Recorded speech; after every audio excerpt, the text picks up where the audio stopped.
Hello viewers, আশা করি সবাই ভালো আছেন। নতুন আরেকটি ভিডিওতে আপনাদের সবাইকে স্বাগত। আজকে আপনাদেরকে খুবই গুরুত্বপূর্ণ একটি প্রসেস আপনাদেরকে দেখাবো। আপনারা অনেকেই জানেন না। হয়তো যে নতুন যে সিস্টেম কনসুলার সার্ভিস পোর্টাল বা সিএসপি, এই সিস্টেমে কিভাবে আপনি অ্যাপয়েন্টমেন্ট নিতে পারেন জার্মান এম্বাসি ঢাকা থেকে। সো এটার জন্য আমি আজকে ডিটেইলস স্টেপ বাই স্টেপ সবকিছু দেখাই দেব। সো প্রথমে বলে রাখি এই ভিডিওটা একটু লং হবে। তো যারা আসলে এই সিস্টেমটা জানতে চান বা এই প্রসেসটা জানতে চান কিভাবে আপনি নতুন সিস্টেমে অ্যাপয়েন্টমেন্ট বুক করবেন, এটার প্রসিজিওরটা কি, তো প্লিজ ভিডিওটা শুরু থেকে মনোযোগ দিয়ে শুনবেন এবং জানবেন কী কী ডকুমেন্টস কী কী ইনফরমেশন লাগবে। প্রথম কন্ডিশন হচ্ছে এই সিস্টেমে অ্যাপয়েন্টমেন্ট নিতে হলে আপনার প্রথমত 2টি ইমেল অ্যাড্রেস লাগবে। একটা ইমেল অ্যাড্রেস হচ্ছে আপনার রেজিস্টার্ড কৃত ইমেল অ্যাড্রেস, অর্থাৎ যেই ইমেল অ্যাড্রেস দিয়ে আপনি রেজিস্ট্রেশন করবেন। আরেকটা ইমেল অ্যাড্রেস হচ্ছে ওই যেখানে আপনার টু ফ্যাক্টর অথেন্টিকেশন কোড যাবে, অর্থাৎ এটার এই পোর্টালটা সিকিউর রাখার জন্য আপনার দুইটা ইমেল অ্যাড্রেস রাখবে। একটা ইমেল অ্যাড্রেসে আপনি লগ ইন করার সময় ভেরিফিকেশন কোড যাবে, যাতে আপনি নেক্সট টাইম কোথাও স্টাক হয়ে গেলে বা কোনো প্রবলেম হলে সেকেন্ড ইমেলটা দিয়ে অ্যাকাউন্ট রিকভার করতে পারেন। ঠিক আছে, সো দুইটা প্রথমে হচ্ছে আপনি এই সিস্টেমে আপনি যখন রেজিস্ট্রেশন করবেন, আপনার প্রথমে দুইটা ইমেল নিয়ে বসবেন। আপনার হয়তো নিজের দুইটা অ্যাকাউন্ট, যে ইমেল অ্যাড্রেস, অথবা আপনি যেটা করবেন যে আপনার একটা ইমেল অ্যাড্রেস আর সেকেন্ড ইমেল অ্যাড্রেস রাখতে পারেন আপনার ভাই বোন বাবা মা যার ইচ্ছা তার। ঠিক আছে, এবং এই সিস্টেমে আপনি জানেন যে আপনাদেরকে আমি আগের ভিডিওগুলোতে বলছি যে এই সিস্টেমে অ্যাপয়েন্টমেন্ট বুক করতে হলে আপনার সকল ডকুমেন্টস সকল ইনফরমেশন লাগবে। অর্থাৎ আপনি যদি স্পাউস হন, আপনি অলরেডি জানেন যে আপনার জার্মানিতে যেতে হলে আপনার কী কী ডকুমেন্টস লাগবে। সো এই সমস্ত ডকুমেন্ট সবগুলো পিডিএফ আকারে রেডি করে রাখতে হবে, পিডিএফ বা জেপিজি ফরম্যাটে। এবং আপনি যদি স্টুডেন্ট হন, আপনি জানেন যে স্টুডেন্ট ক্যাটাগরিতে অ্যাপয়েন্টমেন্ট বুক করতে হলে আপনার কী কী ডকুমেন্টস লাগবে। তো এগুলো সমস্ত ডকুমেন্টস একটা ফোল্ডারে রেখে দেন, স্টেপ বাই স্টেপ এগুলো আপলোড দিয়ে রেজিস্ট্রেশন কমপ্লিট করবেন। অথবা আপনি যদি না জানেন, আপনি প্রাথমিক অবস্থায় এটা ক্রিয়েট করতে পারেন। ক্রিয়েট করার পরে যখন আপনি স্টেপ বাই স্টেপ আগাবেন, তখন আপনাকে শো করবে যে আপনি কী কী ডকুমেন্টস এখানে আপলোড করতে হবে। ওয়ান্স আপনি সবগুলো ডকুমেন্টস আপলোড করলেন, তখন আপনার অ্যাপ্লিকেশনটা ফরওয়ার্ড হবে এমবেসিতে। এটা প্রসেসিং দেখাবে বা ওয়েটিং দেখাবে। যদি আপনি সকল ডকুমেন্টস আপলোড কমপ্লিট করেন, দেন তারা এটা রিভিউ করবে, দেখবে, দেন আপনাকে তারা অ্যাপয়েন্টমেন্ট প্রোভাইড করবে। দেন বাদ বাকি প্রসেস। তো চলুন আমি শুরু থেকে দেখাই দিচ্ছি আপনি কীভাবে প্রসেসটা স্টার্ট করবেন। তো আমি এখানে দেখাচ্ছি, দেন আপনি অলরেডি আমি দুইটা ইমেল অ্যাড্রেস আমার দুইটা ইমেল অ্যাড্রেস আমি ক্রিয়েট করে এই সিস্টেমে আমি এখানে আলাদা করে রাখছি, যাতে আমি অ্যাকাউন্ট ক্রিয়েট করার পর এখান থেকে ভেরিফিকেশন কোড বা অথেন্টিকেশন কোড সেট করতে পারি। প্রথমে হচ্ছে আপনার যে কোনো ব্রাউজার, আমি শুরু থেকে দিচ্ছি আপনার, আমি প্রিফার করব যে আপনি কম্পিউটার দিয়ে এই কাজটা করবেন, এই প্রসেসটা কমপ্লিট করবেন। ল্যাপটপ বা ডেস্কটপ থেকে ফোন দিয়ে আসলে এটা ইজি না। তো প্রথমে হচ্ছে আপনি বাংলাদেশ এম্বাসি, জার্মান এম্বাসিতে, বাংলাদেশ অবস্থিত জার্মান এম্বাসিতে ওয়েবসাইটে ঢুকবেন, ঢাকা.diplo.de লিখে সার্চ দিবেন, দিলে সরাসরি আপনাকে জার্মান এম্বাসি ঢাকায় হোম পেজে নিয়ে আসবে। ভিডিওটা লং হবে, সো আপনারা মনোযোগ দিয়ে দেখবেন এবং শুনবেন। তো এখানে একটা অপশন দেখবেন যে how to make an appointment, এখানে ক্লিক করবেন। ক্লিক করার পরে দেখবেন যে এখানে লিস্ট আছে, আপনি যে কোন ক্যাটাগরির জন্য আপনি অ্যাপয়েন্টমেন্ট বুক দিবেন। Student visa, PhD holder, family union, Shenzhen visa বা ল্যাঙ্গুয়েজ ভিসা বা হাউস বিল্ডিং ভিসা, যে কোনো ভিসা। সো আমি আজকে আপনাদেরকে, যেহেতু স্টুডেন্ট ভিসার প্রসিজিওরটা কারেন্টলি একটু কাইন্ড অফ অফ আছে, সো আমি প্রথমে আসলে ফ্যামিলি ইউনিয়ন ভিসা দিয়ে আপনাদেরকে দেখাবো, এবং স্টুডেন্ট ভিসাটাও আমি পরবর্তী ভিডিওতে দেখিয়ে দিব। তো প্রথমে চলে যাই হচ্ছে স্টুডেন্ট ভিসার অ্যাপ্লিকেশনে, এখানে ক্লিক করব।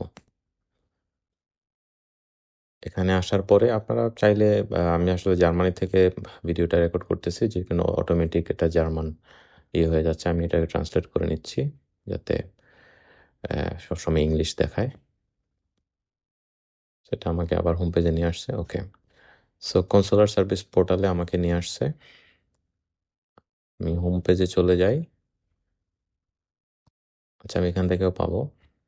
সো এই হচ্ছে, এখন আপনি দেখেন যে visa for taking up employment, skill worker, এরপর হচ্ছে taking up employment part of A placement agreement, visa for study, this for family unification. So family reunion বা ফ্যামিলি ইউনিফিকেশনেরটা আমি আজকে আপনাদেরকে শো করব। তো যারা স্টুডেন্ট এই ভিডিওটা রাইট নাও দেখতেছেন, আসলে মানে আপনাদের প্রসিডিওরটাও সেম, ঠিক আছে? আমি এই ভিডিওতে দেখাই দেবো আপনাদের প্রসিডিওরটাও একই সিস্টেমে, ঠিক আছে? যে একই প্রসেস ফলো করতে হবে। জাস্ট ফ্যামিলি ইউনিফিকেশনের যারা তারা এখানে ক্লিক করবে, আর যারা স্টুডেন্ট তারা এইখানে। তো ফ্যামিলি ইউনিফিকেশনের এই এই জায়গায় আমি আরেকটা পয়েন্টস বলে রাখি, সেটা হচ্ছে এখানে দুইটা টাইপ আছে। একটা হচ্ছে আপনি স্পাউস হিসেবে যাচ্ছেন কিনা জার্মানিতে, অথবা আপনার সন্তান আপনার কাছে আসতেছে কিনা, ঠিক আছে? তো এখানে চিলড্রেন জয়েন প্যারেন্টস, যদি এরকম অপশন কন্ডিশন থাকে আপনি এখানে ক্লিক করবেন, আর যদি স্পাউস হয় তাহলে স্পাউসে ক্লিক করবেন। আর যদি প্যারেন্টস হয়, যে চিলড্রেন আপনার জার্মানিতে আছে, আপনি প্যারেন্টস হিসেবে যাচ্ছেন, তাহলে প্যারেন্টসে ক্লিক করবেন। তো বাংলাদেশে যেহেতু ম্যাক্সিমাম অ্যাপ্লিকেন্টই হচ্ছে আপনার স্পাউস হিসেবে আসে, তো আমি স্পাউসেরটাই দেখাবো। বাট ওভারঅল অন্যান্য সব ইনফরমেশনই সেম, ঠিক আছে? প্রসিডিউর সেম আর কি। সো এখানে আসার পর আপনাকে শো করবে আপনি কোন দেশ থেকে অ্যাপ্লাই করবেন। সরি, বাংলাদেশ না, বাংলাদেশ থেকে। তো আপনি যদি বাংলাদেশের রেসিডেন্ট হন, এখানে যখন আপনি বাংলাদেশ সিলেক্ট করবেন, অটোমেটিক আপনাকে শো করবে যে ঢাকা মিশন থেকে আপনি অ্যাপ্লাই করতে হবে। রেসপন্সিবল মিশন হচ্ছে ঢাকায়, অ্যাপ্লাই অনলাইন না। সো এটা দেওয়ার পর এখানে একটা অপশন আছে, আপনি এটা দেখে ভয় পাবেন না। এটা হচ্ছে রেজিস্ট্রেশন। যে জার্মান মিশন অ্যাক্ট কারেন্টলি ফুল ক্যাপাসিটিতে আছে। আপনার ওয়েটিং পিরিয়ড, এখানে আপনি ওয়েট করতে হইতে পারে। আপনি যখন অ্যাপ্লিকেশন কমপ্লিট করবেন, আপনাকে মোটামুটি একটা লম্বা সময় ধরে ওয়েট করতে হবে রাইট নাও। দেন তারা আপনাকে এই রাইট নাও এখন যে পুরাতন অ্যাপ্লিকেন্ট যারা আছে আগের ওল্ড সিস্টেম অ্যাপয়েন্টমেন্ট ক্যাটাগরিতে, ওইগুলো শেষ হওয়ার পরে কিন্তু আপনাকে তারা আপনার ফাইল প্রসেস করবে এবং অ্যাপয়েন্টমেন্ট দিবে। সো আমি এখানে রেজিস্ট্রেশনে ক্লিক করি, কনসেন্ট দিয়ে দিই, কনফার্ম। এখন হচ্ছে এখানে ইনফরমেশন, ফ্যামিলি নেম, ঠিক আছে? আমি ফ্যামিলি নেম দিয়ে দিচ্ছি, যেমন হিরো। আমি এইভাবে না দিই আপনাদের জন্য সুবিধা হতে। কারণ একজনের নাম হচ্ছে আব্দুল করিম, তো বাংলাদেশের ম্যাক্সিমামই হচ্ছে লাস্ট নেম থাকে করিম, তো লাস্ট নেমটাই হয় ফ্যামিলি নেম, ফার্স্ট নেম হচ্ছে আব্দুল, দিয়ে দিলাম। ইমেল অ্যাড্রেস দিয়ে দেই ইউরো পেদার @proton.me। এটা কপি করে ইমেল অ্যাড্রেসটা আবার এখানে পেস্ট করে দিই। একটা পাসওয়ার্ড সেট করতে বলবে, এখানে পাসওয়ার্ডটা হইতে হবে আপনার মোটামুটি 8 ডিজিটের মতো। তো আপনার একটা ক্যাপিটাল লেটার, একটা স্মল লেটার, একটা স্পেশাল ক্যারেক্টার দিয়ে পাসওয়ার্ডটা সেট করবেন।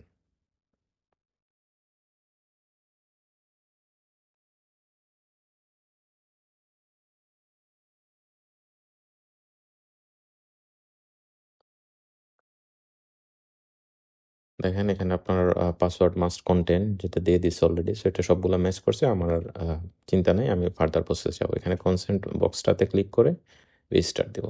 এখন আপনার ইমেলে যে ইমেলটা আপনি দিবেন, এখানে এখানে একটা কনফার্মেশন লিঙ্ক যাবে, ওইখানে ক্লিক করার পরে কিন্তু আপনি এখানে রেজিস্টার্ড হবেন। সো আমি আমার মেল চেক করে নিই। তো এই ইমেলটা আমি খুলছিলাম এটার জন্য।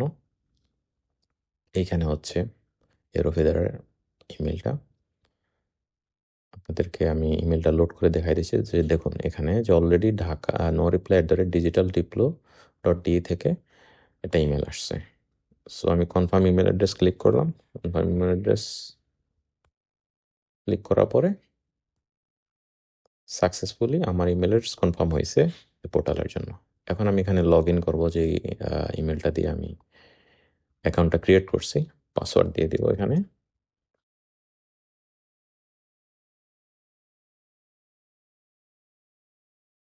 ওকে, ইমেল অ্যাড্রেস ইনভ্যালিড দেখাচ্ছে। পাসওয়ার্ডটা আমি আবার ভালো করে টাইপ করে,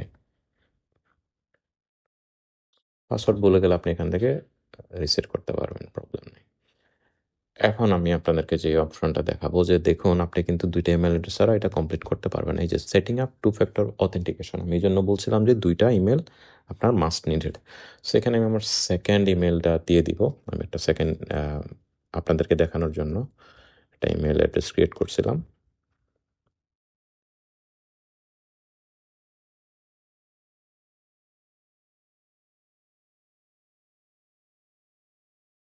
সো এখানে কনফার্মেশন কোড আসবে, দেন এটা আমাকে এখানে দিতে হবে। সো আমি আমার সেকেন্ড ইমেলটা চেক করতেছি। আপনাদের সামনে আমি সব প্রসেস কমপ্লিট করতেছি, এটা খুবই ইজি, যাতে আপনি নিজেরা এটা করতে পারেন। সো এই যে দেখুন, এখানে আমার ইমেল আসছে কনফার্মেশন কোড দিয়ে 554853 554853, আমি কোডটা দিয়ে দিলাম। সো এখানে দেখুন যে অলরেডি একটা প্রসেস, একটা অ্যাপ্লিকেশন ইন প্রোগ্রেসে আছে।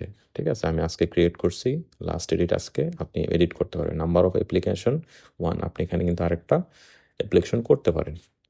সো আমি এখন ওপেন প্রসেসে দিলে ইন ডিটেলস ইনফরমেশন দেখাবে যে আপনার কি করতে হবে। ওপেন প্রসেসে দিলাম কারণ এটা ইনকমপ্লিট আছে। ওপেন অ্যাপ্লিকেশন, জয়নিং স্পাউস, আপনারা দেখছেন ইউর এন্ট্রি। সো এখানে আমি আরেকটা জিনিস আপনাদেরকে ব্যাক করে দেখাচ্ছি। আপনি যখন এইখানকার এই ফর্মটা, এন্ট্রি ফর্মটা ফিল আপ করবেন, তখন আপনাকে দেখাবে যে আপনার এটা হচ্ছে ভিসা অ্যাপ্লিকেশন ফর্ম, বিডেক্স, যেটা যে এখানে আপনার সমস্ত ইনফরমেশন দিতে হবে এবং আপনাকে দেখাবে কোন কোন ডকুমেন্টস আপনার লাগবে। তখন এখানে আছে যে 0/1, তখন এখানে ডকুমেন্টস নাম্বারটা চেঞ্জ হবে based on your information, based on your intention. ঠিক আছে, সো এখানে আমি ক্লিক করলাম। সো এখানে ইনফরমেশন দেয়া আছে যে আপনি কোন কোন কন্ডিশনগুলো মিট করতে হবে। এটা আপনারা জাস্ট একটু পড়ে নেবেন আপনাদের জন্য। আমি যদি সব আপনাদেরকে ডিটেলস করি, তাহলে ভিডিও 1 ঘন্টার উপর বড় হবে। সো এখানে দেখেন, are you already married your reference person, do you live with them in registered civil partnership. এখন হচ্ছে রেফারেন্স পারসনকে আপনি হচ্ছে অ্যাপ্লিকেন্টস, যে অ্যাপ্লিকেশন করতেছেন সে বাংলাদেশে আছে। সো সে রেফারেন্স পারসন না, যার কাছে আপনি যাবেন সে হচ্ছে রেফারেন্স পারসন। তো ওনার সাথে আপনার সম্পর্ক কি? আপনি কি লিভ টুগেদারে আসেন, যেটা অথবা রেজিস্টার্ড সিভিল পার্টনারশিপে আছেন, নাকি আপনি ম্যারিড? তো বাংলাদেশে আমাদের ম্যাক্সিমাম ম্যারিড থাকে, ইয়েস। সো অথবা আপনি প্ল্যান আছে ইন ফিউচারে, তখন নোতে দিবেন। আর যদি অলরেডি ম্যারিড, তাহলে ইয়েস। ইয়েস দেওয়ার পরে এখানে দেখবেন what nationality is your reference person. আপনি যার কাছে যাবেন জার্মানিতে, উনি কি জার্মান ন্যাশনালিটি হোল্ড করতেছে নাকি বাংলাদেশি? সো যদি অলরেডি সে জার্মান ন্যাশনালিটি পেয়ে থাকে, তাহলে জার্মান ন্যাশনালিটি। আর যদি অ্যানাদার থার্ড কান্ট্রি হয়, তাহলে এটা। তো অ্যানাদার থার্ড কান্ট্রি বলতে বাংলাদেশের জন্য এটাই থাকে। What residence status does your reference person have? অর্থাৎ আপনি যার কাছে যাবেন, আপনার হাজব্যান্ড বা ওয়াইফ, ওনার রেসিডেন্ট পারমিট কি, মানে কোন কিসের আন্ডারে আছে? উনি কি মানে অ্যাসাইলাম সিকার হিসেবে আছে কিনা, বা উনি জার্মানির যে মানে অথেন্টিক যে রেসিডেন্স পারমিট এটা হোল্ড করতেছে কিনা। তো ওইটা দেবেন। ম্যাক্সিমাম হচ্ছে এই অপশনটা থাকে, এই পারমিট থাকে, residence permit issued by German immigration authority এখানে। আর যদি আপনার অন্য অপশন থাকে, যেমন the person is currently applying for visa to enter Germany and has already submitted the application, যে আপনার হাজব্যান্ড জাস্ট অ্যাপ্লিকেশন সাবমিট করছে বা প্ল্যান করতেছে, তখন সেকেন্ড অপশন। ঠিক আছে, বাট সে, অথবা যদি আপনার অলরেডি থাকে যে অলরেডি গট ভিসা আছে, বাট রেসিডেন্স পারমিট এখন ইস্যু হয় নাই, কারণ এখন অনেকেই 1 বছর করে ভিসা দিচ্ছে, এবং 1 বছর পরে যে আপনি রেসিডেন্স পারমিটের জন্য অ্যাপ্লাই করতেছেন এবং রেসিডেন্স পারমিট পাচ্ছেন, এই ক্ষেত্রে আপনি থার্ড অপশন চুজ করবেন। এখন মানে হোয়াট টাইপ অফ পারমিট এটা? এখন এই রেসিডেন্স পারমিটটা আপনার স্টুডেন্ট, স্কিল, নাকি অ্যাসাইলাম, নাকি আদার্স? ঠিক আছে, ম্যাক্সিমামই থাকে যে হচ্ছে স্কিল বা স্টুডেন্ট। এখন স্টুডেন্ট হইলে আদার্সে দিবেন, স্কিল্ড হইলে প্রথমটাই দিবেন। তো স্টুডেন্টরাই ম্যাক্সিমাম স্পাউস নিচ্ছে রাইট নাও, তো আমি স্টুডেন্টের জন্য দেখাই দিচ্ছি আদার্স। সো এখন হচ্ছে does your reference person already live in Germany? আপনি যেখানে যাচ্ছেন সে কি অলরেডি জার্মানিতে আছে কিনা? সো ইয়েস, ম্যাক্সিমাম ক্ষেত্রে এটা হয়। আমি ম্যাক্সিমাম যেটা হয়, যে সিচুয়েশন, আমি ওই অনুযায়ী আপনাদেরকে দেখাচ্ছি। So date of marriage registration, আপনি কবে বিয়ে করছেন? সো আমি দিয়ে দিলাম 1/1/2020। আপনার কাবিননামায় বা ম্যারেজ সার্টিফিকেটে যে ডেট আছে ম্যারেজের, ওই ডেট আপনি এখানে দিবেন। Was your marriage or registered civil partnership notarized in Germany? যদি এটা আপনি অলরেডি নোটারাইজ করে রাখেন, তাহলে ইয়েস দিবেন, না থাকলে নো দিবেন। এখন হচ্ছে জার্মান স্কিল। আপনারা জানেন যে স্পাউস ভিসায় আসতে হলে আপনার জার্মান A1 লাগে, যারা স্টুডেন্টের স্পাউস হিসেবে আসবেন। আর যারা স্কিল্ড ওয়ার্কার, যাদের হাজব্যান্ড জার্মানিতে স্কিল্ড ওয়ার্কার হিসেবে আছে, তাদের ক্ষেত্রে A1 লাগে না। তো এটা হচ্ছে এই কারণে A1 দেখাচ্ছে এখানে। সো আপনার অলরেডি A1 আছে কিনা, ইয়েস থাকলে ইয়েস, আর না হইলে অন্য অপশন আছে, যেমন অন্য অপশন হচ্ছে না আপনি প্ল্যান করতেছেন পরে নেবেন বা এই সেই, ঠিক আছে। সো এটা দেওয়ার পর আপনার অ্যাপ্লিকেশন মানে এন্ট্রি ফর্মটা এখানে কমপ্লিট হয়ে যাবে, আপনাকে আবার আগের পেজে নিয়ে যাবে, ঠিক আছে। সেভ করে দিলাম। এখন ব্যাক টু ওভারভিউতে চলে আসলাম। এই যে দেখেন রিকোয়ারমেন্টস ফুলফিল। এখন আপনাকে বললাম না যে এখানে ডকুমেন্টস নাম্বারটা চেঞ্জ হবে, সো এখানে চেঞ্জ হয়ে গেছে। এখন ভিসা অ্যাপ্লিকেশন ফর্ম আপনি এখানে ফিল আপ করতে হবে। So visa application form fill up করলাম। দেখেন ডিটেলস, এখানে যখন আপনি ডিটেলস ইনফরমেশনগুলো দিবেন এই 7টা স্টেপ আছে। সো একটা যখন ফিল আপ করবেন তখন একটা এখানে 1 উঠবে 0-র জায়গায়, ঠিক আছে। যখন 7টা স্টেপই কমপ্লিট করবেন তখন 7/7 থাকবে। সো ডিটেলস রিপ্রেজেন্টেশন, যে এখানে ঢোকার পর আপনি দেখবেন যে do you submit the application for your self or another person, মানে এটা আপনি কি নিজে নিজে অ্যাপ্লাই করতেছেন নাকি আপনার হয়ে আরেকজন অ্যাপ্লাই করতেছে, এরকম আর কি। সো এটা বেটার হচ্ছে I am the account holder, এটা দেয়া। তো আমি এটা কমপ্লিট করলাম। এটা কমপ্লিট করার পর আমাকে আবার ওভারভিউতে নিয়ে আসবে, ঠিক আছে।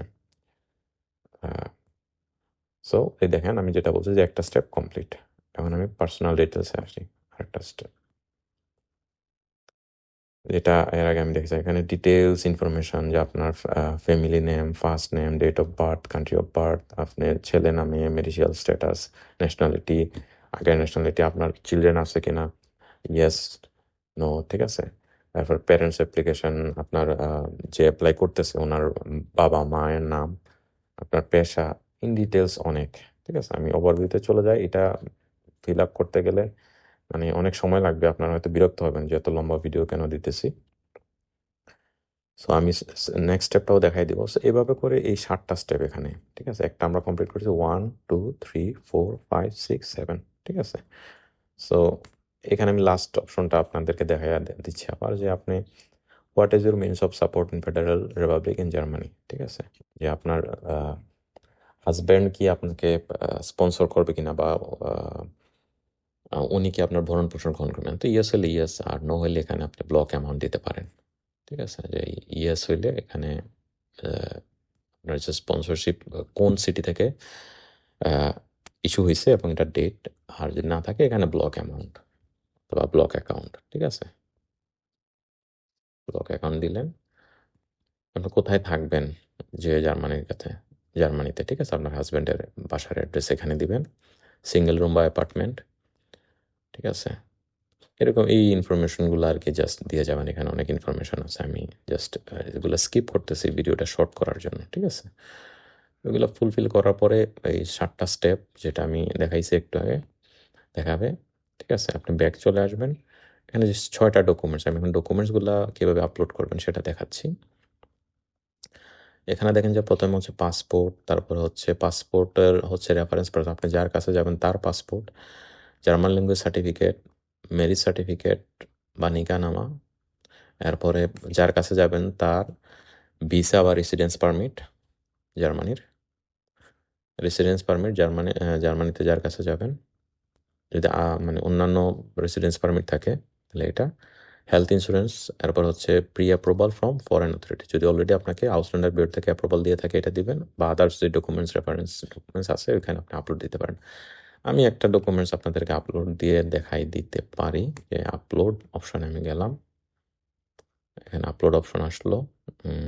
আমি এখানে ধরেন যে একটা মোটিভেশন লেটার লেখা ছিল, আমি এখানে আপলোড দিলাম। এটা আমি জাস্ট আপনাদেরকে দেখানোর জন্য।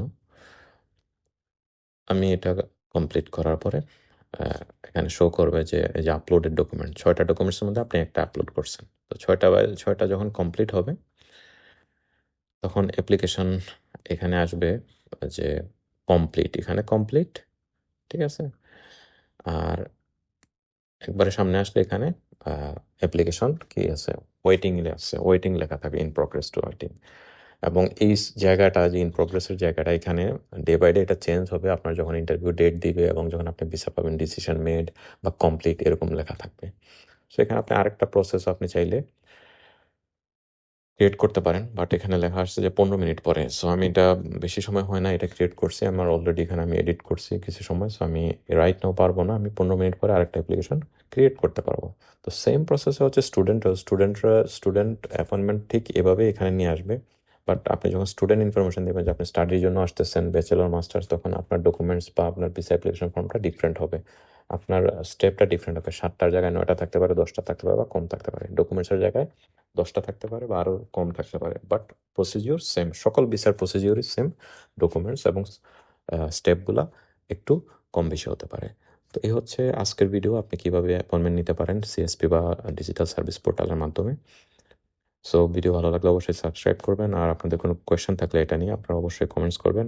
আর অনেকে হয়তো প্রশ্ন করেন এর পরবর্তী স্টেপ কি। আপনাকে যখন এমবাসি আপনার ফাইল প্রসেস করবে, আপনাকে জানাবে যে আমরা রিসিভ করছি বা এই ডকুমেন্টস মিসিং আছে, এটা দাও, বা তোমাকে আমরা একটা ইনভাইটেশন লিঙ্ক দিচ্ছি, সেখানে গিয়ে তুমি অ্যাপয়েন্টমেন্ট বুক করো, এমবাসিতে আসো, দেন ফিনিশ। সো এই হচ্ছে আজকের ভিডিও, ভালো থাকুন, সুস্থ থাকুন।